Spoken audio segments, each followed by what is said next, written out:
ఏదో అనుకుంటే ఇంకేదో జరిగిందన్నట్లు ఒకటి ఊహిస్తే మరొకటి జరిగిపోయింది. గుజరాత్ వడాలిలో ఉంటున్నాడు జీతురాం హీరాబాయ్ వంజరా అనే ఓ 32 ఏళ్ల వ్యక్తి. ఇతనొక రోజు కూలి. అప్పటికే ఈ జీతుకి పెళ్లైపోయింది. ముగ్గురు అమ్మాయిలున్నారు. అయితే నిజం తెలిసేదాకా అబద్ధపు జీవితం కూడా చాలా అందంగా ఉంటుందన్నట్లు ఈ జీతుకి కూడా తన జీవితం అందంగానే కనిపించింది.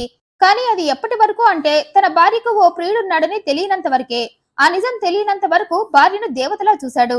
చేసేది కూలి పనే అయినా ఆమె ఏదడిగినా కాదనేవాడు కాదు. కష్టం మొత్తం తనే పడుతూ ఫ్యామిలీని హ్యాపీగా ఉంచాడు. భార్య గురించి ఏవేవో ఊహించుకున్నాడు. ఆమె కూడా జీతుతో నేనెన్ని జన్మలెత్తినా నువ్వే నాకు పతిగా రావాలి అనేది. అది విని తన భార్యకు తనంటే ఎంత ప్రేమో అనుకున్నాడు.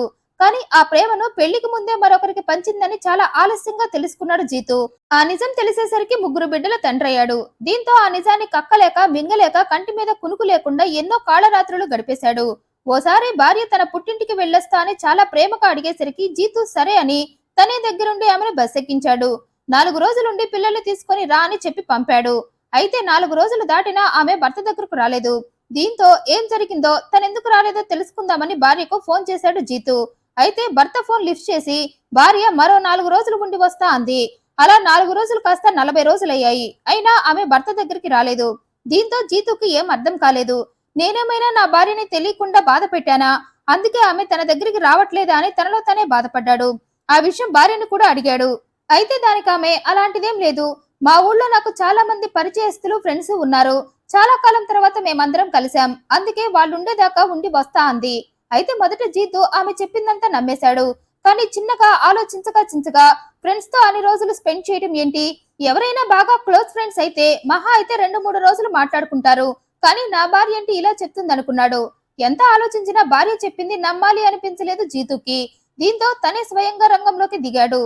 అత్తామామల ఇంటికి వెళ్ళాడు. వెంటనే నా భార్య పిల్లల్ని పంపమన్నాడు. మాకేం అభ్యంతరం లేదు. ఇప్పటికిప్పుడైనా నీ భార్య పిల్లల్ని నువ్వు తీసుకెళ్లవచ్చు. అయినా ఇప్పటికే ఆలస్యం చేశావు. నీకెన్ని పనులున్నా వాళ్ళని ఇన్నాళ్ళు ఇక్కడ ఉంచడం కరెక్ట్ కాదన్నారు. అయితే ఆ మాటలకి ఒక్కసారిగా ఉలిక్కిపడ్డాడు జీతు. నేనిక్కడ ఉంచడం ఏంటన్నాడు. నువ్వు కూలి పనుల కోసం వేరే రాష్ట్రానికి వెళ్ళబట్టే కదా నీ భార్య పిల్లల్ని ఇక్కడ ఉంచావు. దాని గురించే మాట్లాడుతున్నామన్నారు. ఆ మాటలకి మళ్ళీ ఉలిక్కిపడ్డాడు జీతు. నేనా అని అనేలోపు మళ్ళీ అత్తమామలే మాట్లాడేశారు. మా అమ్మాయి మాకంతా చెప్పిందిలే అన్నారు. ఏం చెప్పిందన్నాడు. నువ్వు పనులు పూర్తి చేసుకుని తిరిగి వచ్చేదాకా వాళ్ళని ఇక్కడే ఉండమన్నావని చెప్పి పంపావట కదా. అందుకే మేం కూడా ఏం మాట్లాడలేదన్నారు. దీంతో భార్య అబద్ధం చెప్పి పుట్టింట్లో తిష్ట వేసిందని జీతుకి అర్థమైంది. అయితే వెంటనే తను బయటపడితే అసలు మ్యాటర్ బయటకు రాదనుకున్నాడు. అందుకే అత్తమామలతో అవునవును నేనే ఉండమన్నా. ఇప్పుడు పనులు పూర్తయిపోయాయి. అందుకే తీసుకుని వెళ్దామని వచ్చా అన్నాడు. ఈలోగా బయటకని వెళ్లిన భార్య వచ్చింది. ఇంట్లో భర్తను చూసి షాక్ అయిపోయింది. ఒక్క ఫోన్ కూడా చేయకుండా ఊడిపడ్డావేంటని కంగారు పడింది. ఈలోగా అక్కడే ఉన్న ఆమె పేరెంట్స్ ఎలా ఫోన్ చేస్తాడు? నీ భర్త పనిచేస్తున్న చోట సిగ్నల్స్ సరిగ్గా ఉండవని చెప్పావు కదా. మేం అల్లుడితో ఎప్పుడు మాట్లాడాలి అనుకున్నా నువ్వు ఇదే ఆన్సర్ చెప్పి ఈ 40 రోజులు జీతుతో మాట్లాడనివ్వలేదన్నారు. పేరెంట్స్ అలా ఒకదాని తర్వాత మరొకటి చెప్తూ ఉంటే కూతురికి ఫీజులు ఎగిరిపోయాయి. ఓ పక్క పేరెంట్స్ ని మేనేజ్ చేయలేక మరో పక్క భర్తకు తనపై అనుమానం రాకుండా మేనేజ్ చేయడానికి తెగ ట్రై చేసింది. అయితే అప్పటికే భార్య ముఖంలోని కంగారుని గమనించిన జీతు కావాలనే ఆమె వైపు మాట్లాడుతూ అవునవును నేను పనిచేసే చోట సిగ్నల్స్ ఉండవు. అందుకే నేను కూడా మీతో మాట్లాడలేకపోయా అంటూ ఏ అనుమానం రానివాడిలా భార్య పిల్లల్ని తీసుకుని తన ఊరికి వెళ్లిపోయాడు. అయితే అలా వెళ్లిన వాడు ఒకప్పటిలా సైలెంట్ గా ఉండలేదు. భార్య బాగోతం మొత్తం బయటకు లాగాలని స్ట్రాంగ్ గా డిసైడ్ అయిపోయాడు. అందుకే ఒకప్పటిలా భార్యను ప్రేమగా కాకుండా అనుమానపు దృష్టితో చూస్తూ ఆమె ప్రతి మూమెంట్ ని గమనించాడు.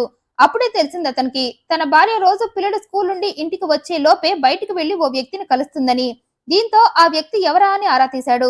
కొద్ది రోజులకి ఆ వ్యక్తి జయంతి బాయి బాలు సింగ్ అనే వ్యక్తి అని తేలింది. పైగా ఈ బాలుది తన భార్యది ఒకే ఊరని తెలిసింది. ఇద్దరికి చిన్నప్పటి నుండి పరిచయం ఉందని కూడా తెలిసింది. ఒకానొక టైంలో ఇద్దరు ప్రేమలో కూడా పడ్డారని, కానీ ఆ ప్రేమ పెళ్లి దాకా వెళ్లలేదని తెలుసుకున్నాడు. అంతేకాదు తన ప్రియురాలి పెళ్లి విషయంలో బాలు చాలా కోపంగా ఉన్నాడని కూడా తెలుసుకున్నాడు. బాలు మరిద్దరం పెళ్లి చేసుకుందామా అన్నా తన భార్య అతన్ని పెళ్లి చేసుకోవడానికి ఒప్పుకోలేదని తెలిసింది. ప్రేమ దాకా కలిసి తిరగటం దాకా ఓకే, కానీ పెళ్లి మాత్రం వద్దంది. దీంతో అప్పటి నుండి ఈ బాలు భగ్న ప్రేమికుడైపోయాడు. పెళ్లయ్యాక కూడా భార్యతో బాలు కాంటాక్ట్ లోనే ఉన్నాడని ఆమె ఫోన్ ని చెక్ చేసినప్పుడు జీతుకు తెలిసింది. వీరిద్దరి చాటింగ్స్ చూసి గుండె ముక్కలైంది. తన భార్య తనకన్నా ముందే మరొకడికి తనకు చెప్పిన డైలాగ్స్ అన్ని చెప్పిందని తెలుసుకున్నాడు. దీంతో అప్పటిదాకా దేవతలా చూసిన భార్యని కాస్త దయ్యంలా చూడటం మొదలు పెట్టాడు. నీ 40 రోజుల పుట్టింటి యాత్ర వెనక ఉంది నీ ప్రియుడు బాలునే కదా అన్నాడు. భర్త నోటి నుండి ప్రియుడి పేరు వినిపించడంతో కాదనలేకపోయింది. నిజం ఒప్పుకోకపోయినా కాదని చెప్పలేదు. కారణం తన పేరెంట్స్ దగ్గర తను మేనేజ్ చేసి ఉన్న విషయం ఆ రోజే భర్తకు తెలిసిందని ఆమె గ్రహించింది. కానీ జీతు బయట పడకపోవటంతో పడినప్పుడు చూసుకుందాంలే అని తన ప్రియుడితో కంటిన్యూ చేసేసింది. అయితే భర్తకు తెలిసాక అయినా జాగ్రత్తగా ఉంటుందిలే అనుకుంటే పొరపాటే. జీతుకి తెలిసిన తర్వాత తొండముదిరి ఊసర వెళ్లి అయిన మాదిరిగా తన అక్రమ బంధాన్ని డెవలప్ చేసుకుంది. ఏకంగా ప్రియుడిని తన ఇంటికి దగ్గరలోనే సెట్ చేసుకుంది. ప్రియురాలి ఎడబాటును భరించలేకపోయిన బాలు ఆమె చెప్పినట్లే ఆమె ఇంటికి దగ్గరలో మకాం పెట్టాడు. ఓ మైనింగ్ కంపెనీలో ఉద్యోగం చేస్తూ మరో పక్క ప్రియురాలితో గడుపుతున్నాడు. అయితే ఈ విషయం కూడా భర్తకు తెలిసింది.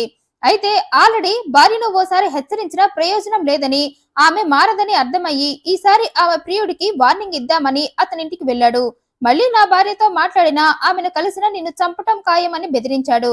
అయితే ఆ ఒక్క వార్నింగ్ నే తన చావుకు కారణం అవుతుందని జీతు అస్సలు ఎక్స్పెక్ట్ చేయలేదు. తన ప్రియురాలిని పెళ్లి చేసుకుందే కాక తనని ఆమెతో తిరగొద్దని చెప్పడంతో జీతుపై కోపం పగ ఒకేసారి వచ్చాయి అతనికి. అప్పటికే జీతు మాయలో పడే తన ప్రియురాలు తనని పెళ్లి చేసుకోలేదని జీతుపై పెంచుకున్న కోపం కాస్త కక్షగా మారి అతన్ని చంపేయాలి అనుకున్నాడు. అలా చంపితేనే తన పగ తీరటంతో పాటు మళ్లీ మునుపటిలా తన ప్రియురాలతో కలిసి గడపొచ్చు అనుకున్నాడు. అందుకే ఓ మాస్టర్ ప్లాన్ వేశాడు. తనకున్న నాలెడ్జ్ తో రాజస్థాన్ వెళ్లి బాంబు తయారీకి కావలసిన పేలుడు పదార్థాలను తీసుకొచ్చాడు. తర్వాత గూగుల్లో సెర్చ్ చేసి బాంబు తయారీ తెలుసుకొని ఫైనల్ గా బాంబుని తయారు చేశాడు. ఆ తర్వాత మార్కెట్ కి వెళ్లి ఓ మ్యూజిక్ సిస్టమ్ ని కొని అందులోని ఓ స్పీకర్ కు తను తయారు చేసిన బాంబుని ఫిక్స్ చేసి దాన్ని డిటోనేటర్ కు కనెక్ట్ చేసి నీట్ గా పార్సిల్ చేశాడు. ఆ పార్సిల్ పైన జీతు అడ్రస్, ఫోన్ నెంబర్ రాసి దాన్ని పట్టుకొని ఓ ఆటో రిక్షా అతని దగ్గరకు వెళ్ళాడు. ఈ పార్సిల్ ఈ అడ్రస్ కు ఇవ్వాలి. యాక్చువల్ గా ఈ డెలివరీ నాదే, కానీ నాకు అర్జెంట్ పని ఉండి ఇవ్వలేకపోతున్నా. నువ్వు వెళ్లి ఇస్తే నీకు 200 ఇస్తా అని రిక్వెస్ట్ చేశాడు. ఆ అడ్రస్ తనున్న వీధిలోనే ఉండటంతో 5 నిమిషాల పనికి 200 రూపాయలు వస్తాయని ఆశపడి సరే అని ఆ పార్సిల్ ని తీసుకొని దాన్ని జీతుకి ఇచ్చాడు అతను. పైకి అది మ్యూజిక్ సిస్టమ్ అని క్లియర్ గా బాక్స్ మీద ఉండటంతో దాన్ని తనకెవరు పంపారా అని ఆశ్చర్యపోతూ ఆ బాక్స్ ని తీసుకుని లోపలికి వెళ్ళాడు. ఆ బాక్స్ లో మ్యూజిక్ సిస్టమ్ ఉందని అతని ముగ్గురు పిల్లలు కూడా తెలుసుకొని దాన్ని ఓపెన్ చేసి చూడాలని ఆరాటపడ్డారు. దీంతో జీతు అతని పెద్ద కూతురు అయిన 12 ఏళ్ల భూమిక ఇద్దరు కలిసి ఆ పార్సిల్ ని ఓపెన్ చేశారు. ఆ వెంటనే దాన్ని ప్లగ్ కి కనెక్ట్ చేసి స్విచ్ ఆన్ చేశారు. ఇక అంతే, డూమ్ అంటూ అందులో ఉన్న బాంబు పేలిపోయింది. అక్కడే ఉన్న జీతు ఆ పేలుడికి స్పాట్ లోనే చనిపోగా భూమికకు తీవ్ర గాయాలయ్యాయి. తన 9 ఏళ్ల 10 ఏళ్ల చెల్లెళ్ళిద్దరికి కూడా గాయాలయ్యాయి. అయితే ఆ టైంలో జీతు భార్య ఇంట్లో లేదు, బయటికి వెళ్ళింది. ఆమె వచ్చేసరికి ఇల్లంతా పొగ, ఆల్మోస్ట్ ఇల్లంతా పేలిపోయింది. అప్పటికే చుట్టుపక్కల వారంతా అక్కడికి వచ్చారు. అప్పటికే భర్త చనిపోగా కూతుళ్లు హాస్పిటల్లో ఉన్నారని, భూమిక హాస్పిటల్ కి తీసుకువెళ్తుంటే దారిలోనే చనిపోయిందని తెలుసుకొని రోధించింది. ఈలోగా పోలీసులు వచ్చారు. మ్యూజిక్ సిస్టమ్ లో బాంబు పెట్టి ఎవరు పంపారా అని ఆ ప్రాంతంలో ఉన్న సీసీటీవీ ఫుటేజ్ ని పరిశీలించగా మే 2 మధ్యాహ్నం 12:30కి ఆ మ్యూజిక్ సిస్టమ్ ను ఓ ఆటో రిక్షా అతను తెచ్చాడని తెలిసి అతన్ని పట్టుకున్నారు. అయితే విచారణలో తనకేం తెలియదని, బాలు సింగ్ అనే వ్యక్తి ఈ పార్సిల్ ఇస్తే 200 ఇస్తానన్నాడని, అందుకే వెళ్లి ఇచ్చానన్నాడు. దీంతో పోలీసులు బాలు సింగ్ ని అదుపులోకి తీసుకున్నారు. విచారణలో తనే బాంబుతో జీతుని చంపాలనే ఆ పార్సిల్ ని అతనింటికి పంపినట్లుగా చెప్పాడు. జీతు తన ప్రేయసిని పెళ్లాడిందే కాక మా ఇద్దరిని ఎఫైర్ పెట్టుకోనివ్వకుండా అడ్డంగా ఉండి నన్ను చంపేస్తా అని బెదిరించాడని, అందుకే రివర్స్ లో నేనే అతన్ని చంపి నా లైన్ క్లియర్ చేసుకోవాలనే ఇదంతా చేశానన్నాడు. తన ప్రియుడే తన భర్త కూతురు ప్రాణాలను తీసేశాడని తెలిసి షాక్ అయిపోయింది ప్రియురాలు. ప్రస్తుతం పోలీసులు బాలు సింగ్ ని అరెస్టు చేయగా జీతు ఇద్దరు కూతుళ్ల పరిస్థితి ఇంకా విషమంగానే ఉంది. ఈ వీడియోపై మీ అభిప్రాయాన్ని కమెంట్ రూపంలో తెలియజేయండి. మరింత ఇంట్రెస్టింగ్ అండ్ జెన్యూన్ ఇన్ఫర్మేషన్ కోసం ఈ వీడియోని లైక్ చేయండి, షేర్ చేయండి, మా ఛానల్ సబ్స్క్రైబ్ చేయండి. Thanks for watching.